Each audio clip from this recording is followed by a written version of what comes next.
Shalom and greetings. We welcome you to this week's Sabbath message. This week's Sabbath message is entitled The Scriptural Puzzle. The Scriptural Puzzle. Now, it is critical that we understand that putting together the scriptural puzzle is not done all at once. It's not done all at one time. It is done by several small pieces being combined. So let's understand that putting together the scriptural puzzle is not done all at once. It's done by several small pieces being combined, which is normally how you put together most puzzles.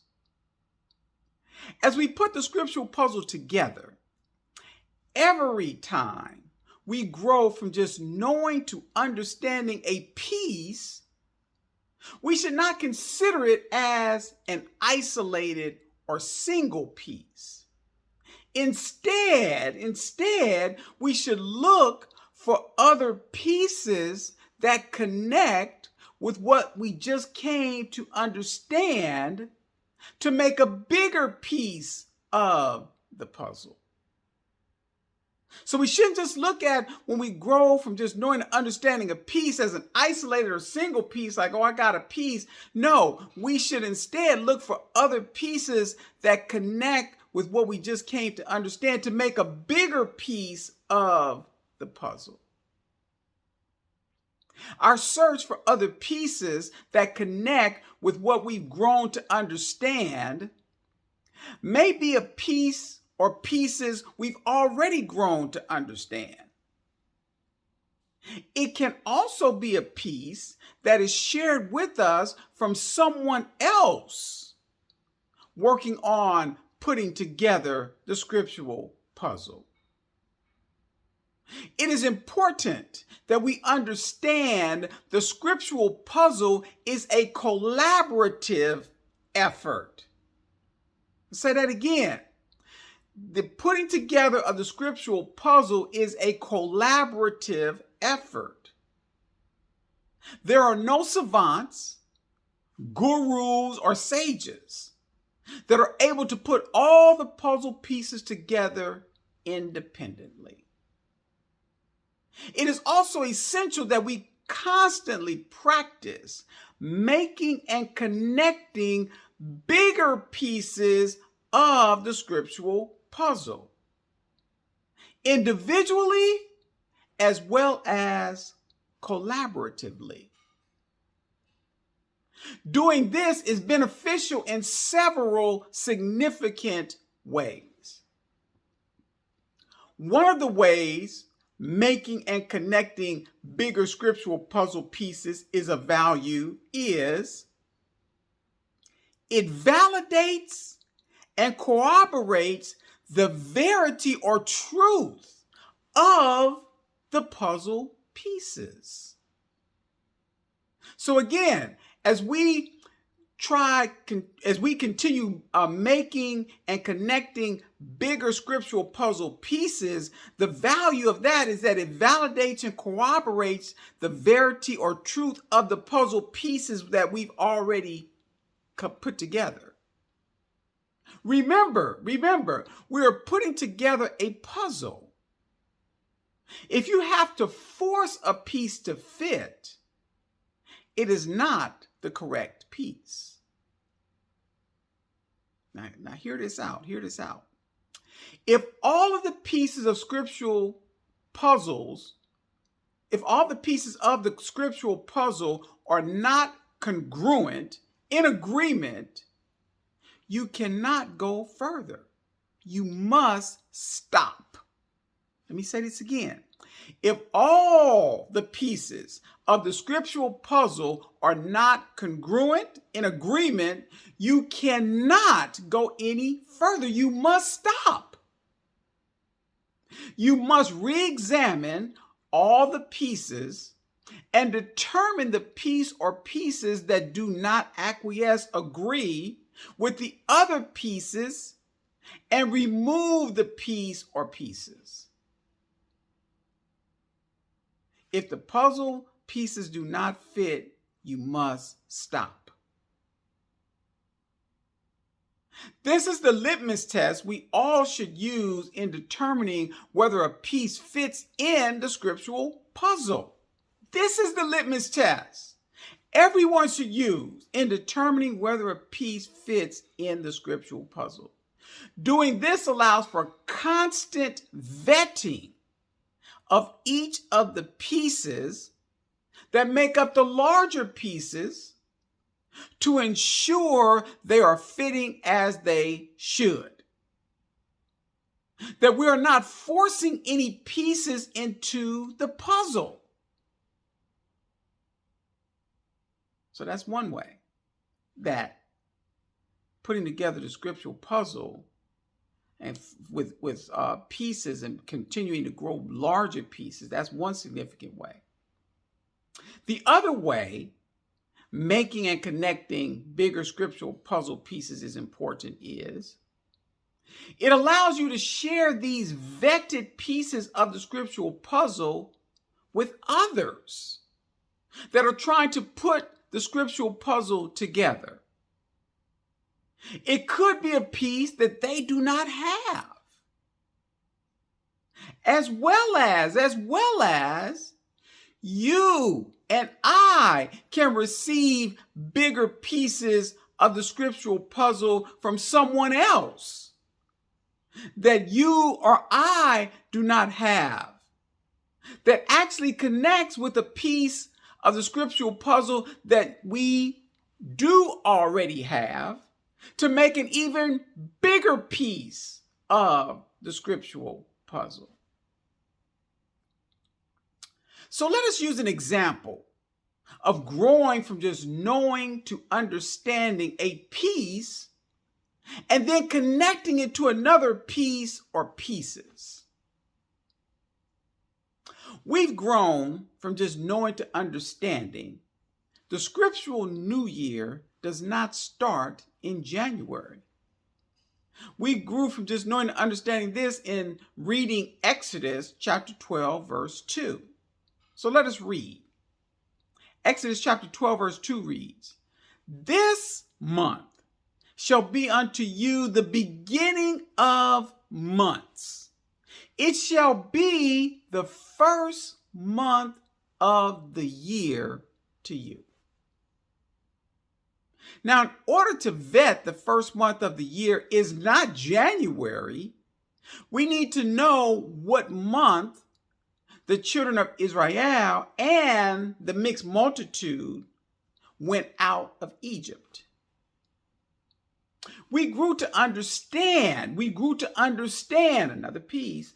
According to scripture, the first month of the year, Yahweh Elohim named Abib. In the very next chapter of Exodus, in Exodus chapter 13, verse 4. So let us read Exodus chapter 13, verse 4. It reads, "This day came ye out in the month Abib."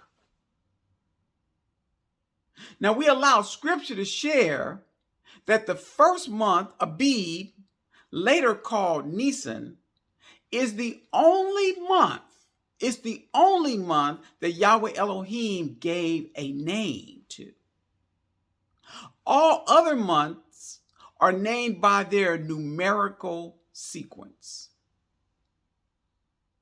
We can attach the first piece of the puzzle, that the scriptural new year does not start in January, to this second piece of the puzzle, that the first month of the scriptural new year is named Abib, later called Nisan. We grew to understand the word Abib, another piece of the puzzle, is a Hebrew word. And the Strong's Concordance definition is, this is the definition, green, i.e., a young ear of grain. Hence, the name of the month Abib or Nisan. Abib, ear, green ears of corn. That's the definition for Abib. Now, to fully vet the definition of Abib, we looked deeper into the scripture, going back to Genesis chapter 1, verses 11 through 13. So let us read. Genesis chapter 1, verse 11 reads, "And Elohim said, let the earth bring forth grass, the herb yielding seed, and the fruit tree yielding fruit after his kind, whose seed is in itself upon the earth. And it was so." Genesis chapter 1, verse 12. "And the earth brought forth grass, and herb yielding seed after his kind, and the tree yielding fruit, whose seed was in itself after his kind. And Elohim saw that it was good." Genesis chapter 1, verse 13. "And the evening and the morning were the third day." Scripture here is identifying the what was taking place, as well as the when it was happening. This scripture reveals the what is that Yahweh Elohim brought forth grass, herbs, and trees. And the when, this was done on the third day. This is the day before. This was the day before Yahweh Elohim created the sun, moon, and the stars. So to truly understand, we allowed the King James Version of Genesis chapter 1, verses 11 through 13 to be corroborated by Jubilees, the book of Jubilees, chapter 2, verses 9 through 10. So let us read. Jubilees chapter 2, verse 9 reads, "And on the fourth day, he created the sun and the moon and the stars, and set them in the expanse of the heaven to give light upon all the earth, and to rule over the day and the night, and to divide the light from the darkness.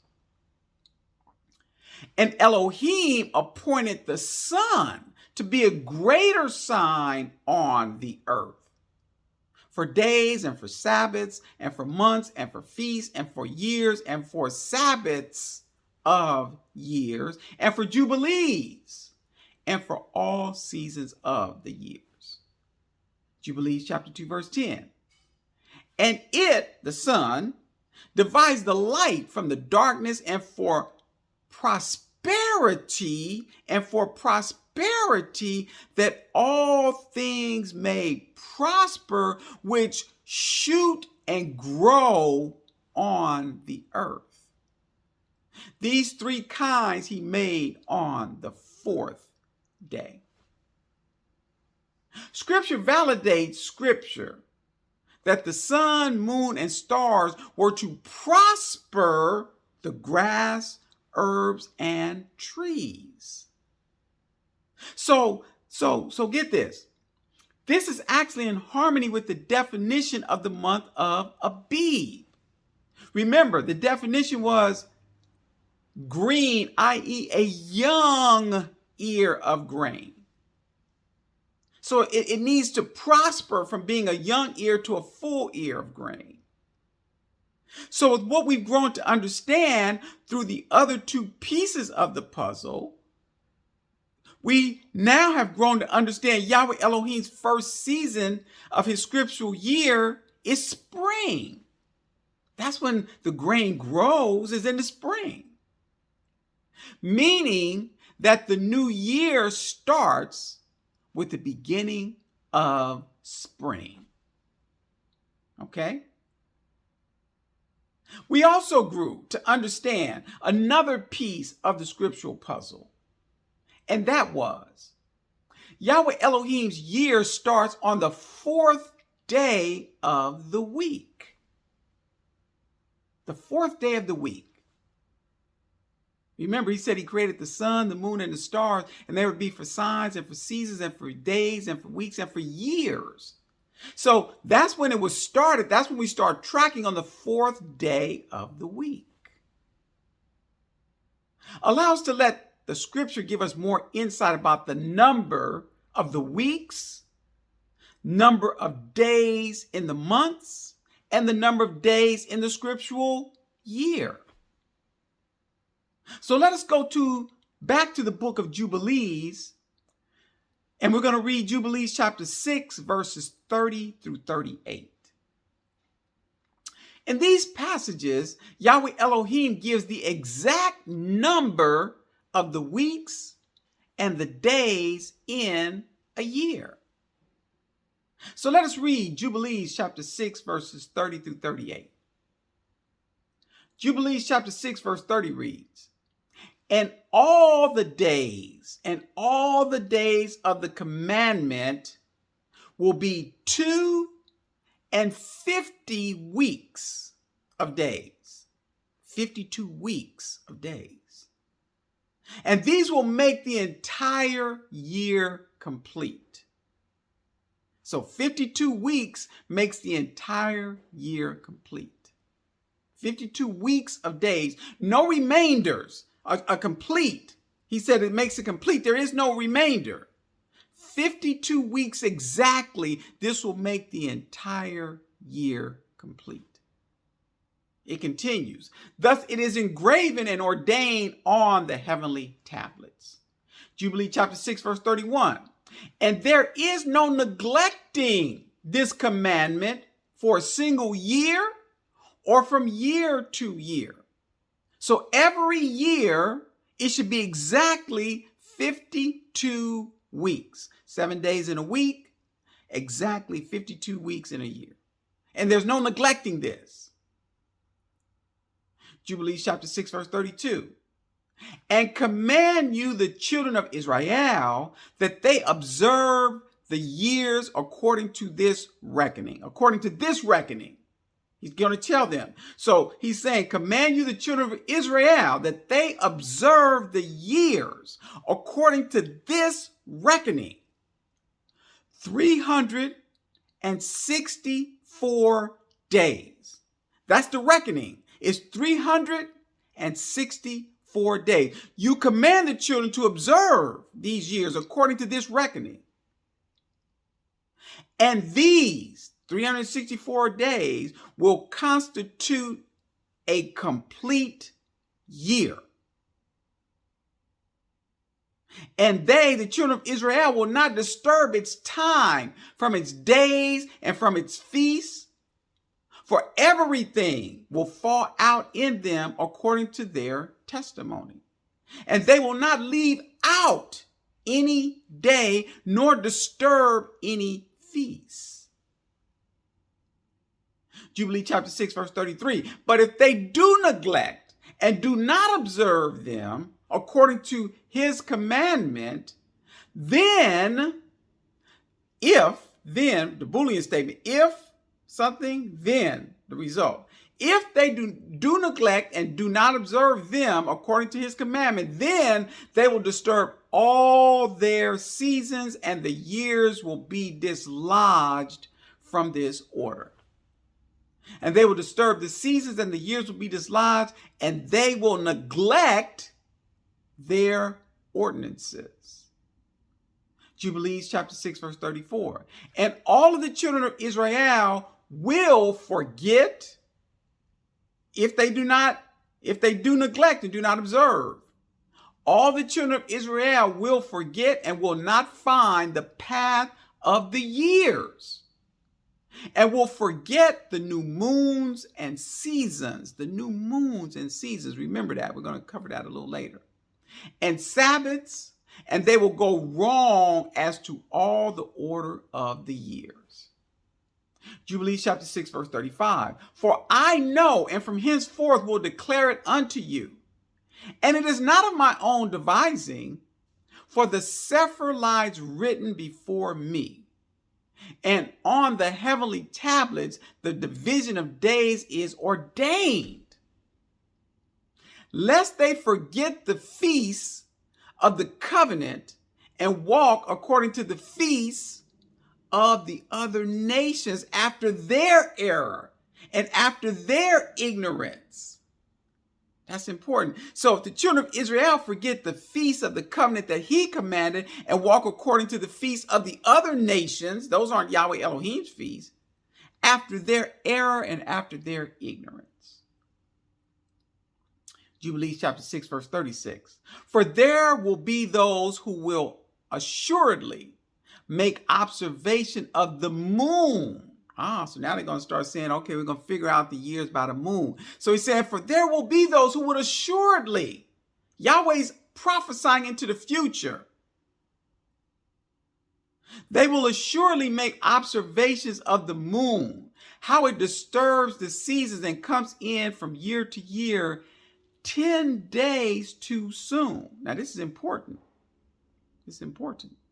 A lunar calendar, which means you go by the moon, a lunar calendar only has 354 days in a year. If you just count by the moon cycle, a year only equates to 354 days. So the scripture is real clear here, how it disturbs the seasons and comes in from year to year 10 days too soon. So instead of 364 days, 10 days subtracted gives you the 354 days of a lunar calendar. Jubilees chapter 6, verse 37. For this reason, the years will come upon them when they will disturb the order. And get this, because this is happening today. And make an abominable day, the day of testimony, and an unclean day, a feast day. And they will confound all the days, the holy with the unclean, and the unclean day with the holy. For they will go wrong as to the months and Sabbaths and feasts and jubilees. We're going to end here with Jubilees chapter 6, verse 38. For this reason, I command and testify to you, that you may testify to them. For after your death, he's talking to Abraham here, for after your death, your children will disturb them, so that they will not make the year 364 days only. Let me say this again. He's prophesying this, and this is where we're living today. That after your death, your children will disturb them, so that they will not make the year 364 days only, period, full stop. And for this reason, they will go wrong as to the new moons and seasons. That comes up again. We're going to address that. Remember that. So they will go wrong as to the new moons and seasons and Sabbaths and feasts, and they will eat all kinds of blood with all kinds of flesh. Scripture provides even more evidence in the additional books. These additional books, they're no different than the 66 books of the King James Version. So let us now go to the book of Enoch, chapter 72, verse 42, to get more clarity of the scriptural new year. Let us read. Enoch chapter 72, verse 42 reads, at that period, the night becomes shortened. It is 9 parts, and the night is equal with the day. The year is precisely 364 days. Now, the entire chapter of Enoch 72 actually gives the travel of the sun throughout the year. But verse 42 is significant because it gives the exact number, the precise number of days Yahweh Elohim established a year to be. So we've grown to understand the number of weeks and the number of days in the scriptural year, but let's get more clarity on the number of days in the months. The number of days in the months. So in Jubilees chapter 6 verse 34, if you remember, it addresses the new moons and seasons. And also in Jubilees chapter 6 verse 38, I believe it also addressed the new moons and seasons. So the phrase new moons in the Hebrew is actually translated the days of remembrance. It's not a moon. It's actually the days of remembrance. And we'll allow scripture to validate this. So let us grow and move to understanding what Yahweh Elohim established the seasons. Understanding when Yahweh Elohim established the seasons and in what months. So let us go back to Jubilees chapter 6, verse 23. So let us read. Jubilees chapter 6, verse 23 reads, "And on the new moon," that we now grew from just knowing and understanding means the days of remembrance. "And on the new moon are the days of remembrance of the first month, and on the new moon the days of remembrance of the fourth month, and on the new moon, the days of remembrance of the seventh month, and on the new moon, the days of remembrance of the 10th month are the days of remembrance." That's what it actually says in Jubilees chapter 6, verse 23. These new moons, it actually says they are the days of remembrance. So scripture validates these new moons are not a moon that you see up in the sky. They're actually referring to the days of remembrance in the first month, the fourth month, the seventh month, and the 10th month. And on the new moon of the first month, and on the new moon of the fourth month, and on the new moon of the seventh month, and on the new moon of the 10th month are the days of remembrance. And the days of the seasons in the 4 divisions of the year. These are written and ordained as a testimony forever. With this clarification, we grew to understand each of Yahweh Elohim's 12 months are 30 days long, with the exception of the months just identified in Jubilees chapter 6, verse 23. These months, the 1st, 4th, 7th, and 10th, are the 4 months that establish Yahweh Elohim's seasons. And each have an additional day added to them. These are the days of remembrance. It's not a moon, it's an actual day of remembrance for the seasonal change. These are the days of remembrance, remembering to add an additional day to each of these seasonal months. So each seasonal month, actually, the beginning of it, the start of that seasonal month actually has 31 days. All the other months have 30 days. We have now expanded our puzzle pieces. Adding the scriptural New Year has exactly 7 days in each week. Exactly 52 7-day weeks. Exactly 52 7-day weeks. No remainders. 30-day months with an additional day of remembrance added for each month of a new season, for a total of 364 days. And it begins with the start of the spring season. We grew to understand every year, another puzzle piece. We grew to understand every year the Sabbaths will be on the same days of the month. Every year, the Sabbaths, that 7th day, will be on the same days of the month. For months 1, 4, 7, and 10, those seasonal months, the Sabbaths will be on the 4th day, the 11th day, the 18th day, and the 25th day of those months. Every single year for those 4 months. 1, 4, and 7, 1, 4, 7, and 10. The Sabbaths are going to be on the 4th day, the 11th day, the 18th day, and the 25th day.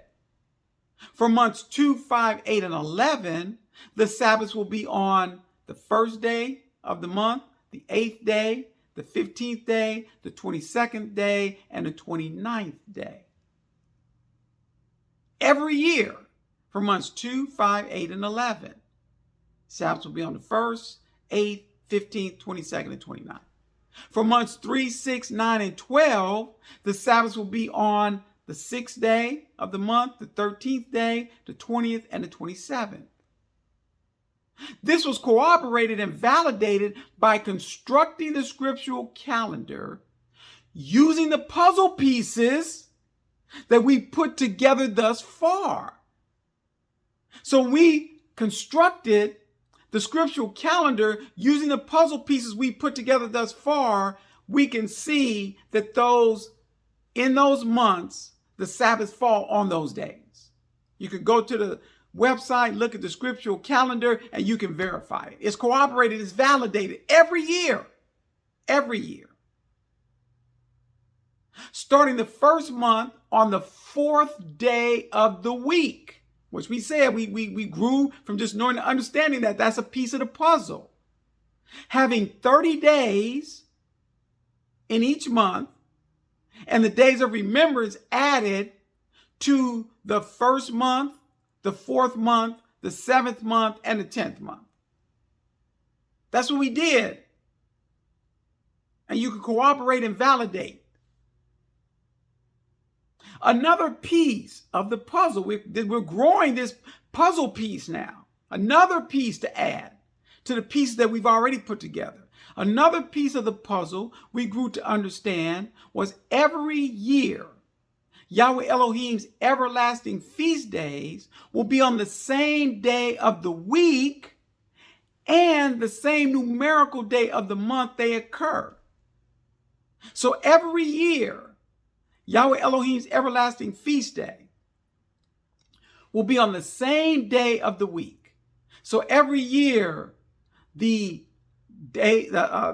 feast of unleavened bread starts the 15th day. Every year, that's going to be on Wednesday. Every year. Our puzzle piece continues to grow and is vetted with every new piece added. It is important, though. It is important. Hear me out here. Because this all sounds well and good. But it's important that we do not try and hide, dodge, or run from anything that is a legitimate challenge to the puzzle pieces we have vetted. Don't try to hide and run from it. Face it head on. Because if it doesn't fit, we've already said what we need to do. We need to check each of the pieces and we need to remove whatever piece or pieces are incorrect. So please do not try and hide, dodge, or run from anything that is a legitimate challenge to the puzzle pieces that you've put together, that you've vetted. One challenge to the puzzle pieces we put together around the scriptural New Year is that it is based on 364 days in a year. The scientific community has validated, corroborated. It takes 365 days for the earth to orbit the sun. We grew to understand the scripture does not contradict the scientific community's finding. But Scripture shares this was not always the case. It was not always such that it took 365 days. So let us allow Scripture to give verifiable information that initially it only took 364 days for the earth to orbit the sun. So let us read Joshua chapter 10, verses 12 through 14. Joshua chapter 10, verse 12 reads, Then spake Joshua to the Lord. So Joshua spoke to the Lord in the day when the Lord delivered up the Amorites before the children of Israel. So then spake Joshua to the Lord in the day when the Lord delivered up the Amorites before the children of Israel. And he, Joshua, said, in the sight of all Israel, in the sight of Israel, this is what Joshua said, Sun, stand thou still upon Gibeon, and thou moon in the valley of Ajalon. Joshua chapter 10, verse 13. And the sun stood still, and the moon stayed, until the people had avenged themselves upon their enemies. Is not this written in the book of Yasser? Another book in the Sefer, not in the canonical 66, but again, all these books they're referenced throughout. Here in Joshua, it's actually referencing Yasser. The question is asked, is not this written in the book of Yasser? Being sarcastic because he knows it is written in the book of Yasser. So it goes on in Joshua 10:13, and it says, So the sun stood still in the midst of heaven, and hasted not to go down about a whole day. So let me read this again. So the sun stood still in the midst of heaven, and hasted not to go down about a whole day. Joshua chapter 10, verse 14. And there was, get this, because this is the important thing. The scripture says, and there was no day like that. There was no day like that where the sun stood still in the midst of heaven and hasted not to go down about a whole day. And there was no day like that before it. It never happened before or after it. It's never happened since. Happened that one time. That the Lord hearkened unto the voice of a man, for the Lord fought for Israel. Scripture is sharing in this passage of scripture that Yahweh Elohim honored the request of Joshua. Yahweh Elohim made the sun to stand still, meaning the earth stood still. And scripture shares for how long? Scripture shared the sun stood still for about a whole day. And goes on to reveal there was no day like that before or has been after. Let us understand, the earth stopped its orbit for the period of a whole day. So, instead of it taking the earth 364 days to complete its orbit, from that day forward, it took 365 days. Scripture is able to verifiably account for it now taking the earth 365 days to orbit the sun. But, what cannot be overlooked or missed is the fact that Scripture does not instruct nor command Yahweh Elohim's scriptural calendar to be amended or changed. We are to account for the additional day added by every 7th year, adding a week to Yahweh Elohim's scriptural calendar. By doing this, the first month of the year always begins with the beginning of spring. And that the numeric days of the month fall on the same day of the week in that month every single year. So again, the Sabbaths in months 1, 4, 7, and 10, they're going to fall on the same days. In months 2, 5, 8, and 11, they're going to fall on the same days.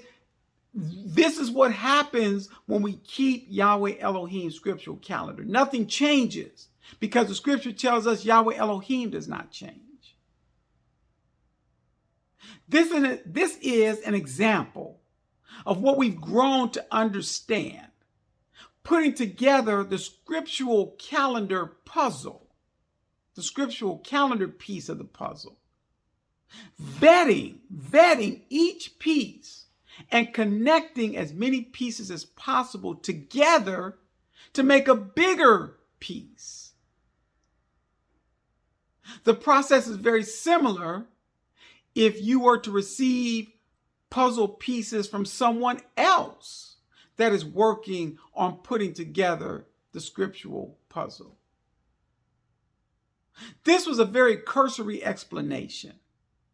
For anyone that would like to have a detailed explanation, you're invited to view the messages/episode of Yahweh Elohim's scriptural calendar and the message/episode of the importance of tracking time periods in Yahweh Elohim's scriptural calendar, found on his servant's website. I would like to invite you to continue to fellowship and worship the Sabbath with the ecclesia next Saturday morning at 10 a.m. Eastern Standard Time. In addition, please join the ecclesia every Wednesday evening at 7:30 p.m. Eastern Standard Time for prayer. The link for both is provided on his servant's website. Something to think about. If you're seeking a blessing, be a blessing. If this message of something to think about has been a blessing, assist us with your time, talents, and finances, and continue to grow and move from just knowing to truly understanding the word of the Most High, Yahweh Elohim. Peace and blessings.